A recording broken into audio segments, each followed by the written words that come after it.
afternoon. Today we're heading out for a bit of an adventure. We're going to be butchering some sheep, so nothing too exciting. Here at the moment picking up Coldroom, here with Dom and Chaz, hooking the Coldroom on, and then we're going to head out to a property just out of town. So we got out to the property, set the Coldroom up, and then went out to find the sheep. Some of them are fairly good at escaping, but in the end we managed to get what we wanted. You'll notice the second shot here is to destroy the nerve centre, just so that we make sure the animal doesn't kick around too much.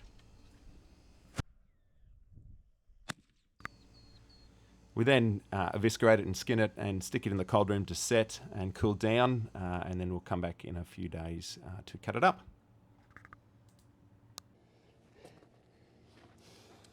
So inside here we have our couple of customers, some nice little sheep. Plenty of fat, they look nice, healthy, good sheep. So just to run through what we're doing, sheep are really easy. There's basically three sections. There's your legs, then you've got your sort of middle and your loins, and then you've got your front end. And because we're using a relatively small bandsaw today, we're going to have to do a lot of the cuts using a trusty meat saw, or hacksaw as I have.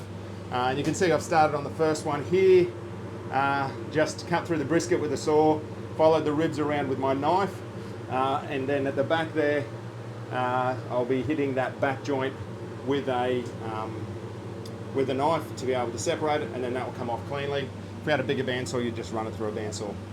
So back legs are roasts, middle are chops, front are chops, all of it's delicious. So now we work out how this is going to fit through.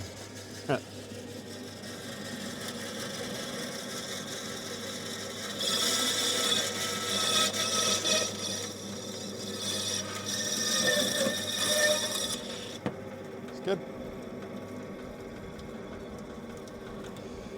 All right, so that's a brisket and the shanks.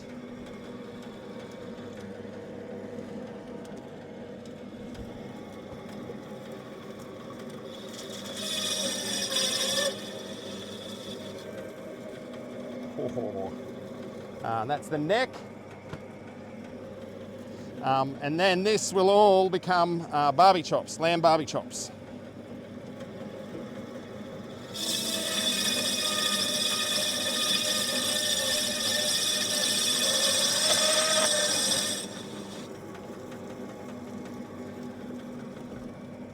Now you can take a roast off the end here, but I think everybody loves a good chop. And it's a very bony roast if you do. So when I was younger, I used to call these ladder chops because of the ribs. You're cross-cutting the ribs. So actually take 3 or 4 chops off, and then you turn it 90 degrees and take the rest through.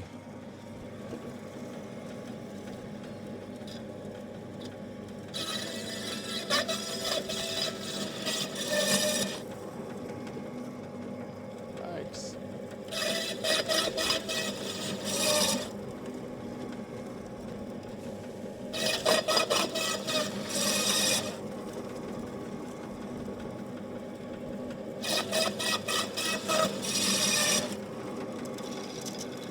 Alright, now they can go ready to be packed.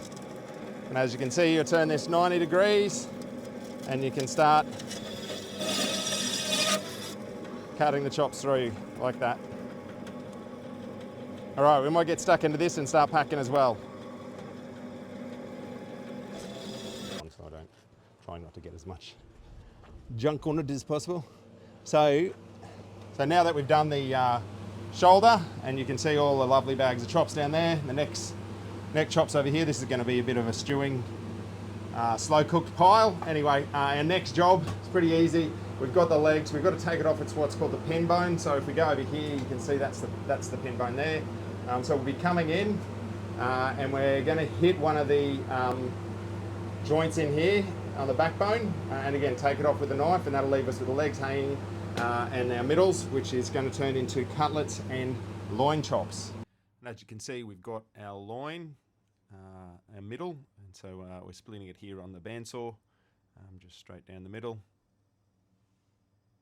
you can see how fat these sheep were, in pretty good condition. Once we've split it, we then have to take off our spare ribs. And I cut on a little bit of an angle because I like a longer rib bone on my cutlets. Once the spare ribs are off, then we can go over and separate the cutlets from the loin. And you can see the cutlets there have a chine bone, so the next part is just to take the chine bone off. And then we're onto our legs. So we'll split the legs. You can pull some chump chops off the top of the legs, but today we're just going to be using the legs both for full, well, half leg or third leg roasts. My hands are covered in fat, but these are the last of it. These are the leg roasts. You've got a bit of flank here we'll cut off. And there is a world of fat, showing how healthy these sheep are. Now you've still got your tailbone. When the sheep are a bit younger, you can, generally speaking, come in here and find a nice little joint. And I probably should have practiced this before I did it. But you can actually use your knife to peel out this tailbone section, he says as he tries to use his hands. There we go. So there you have basically your lamb roast. Because of the size, we'll cut them into two. Yeah, two. We can go three. What do you think? I reckon two will do. I reckon two is good. Well, cut them here and split them, and that's it.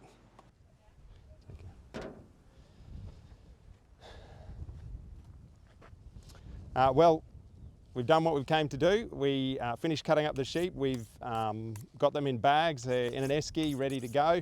And I would love just to jump in the car and take off right now, but unfortunately, everyone's favourite part, the clean-up, is not quite finished.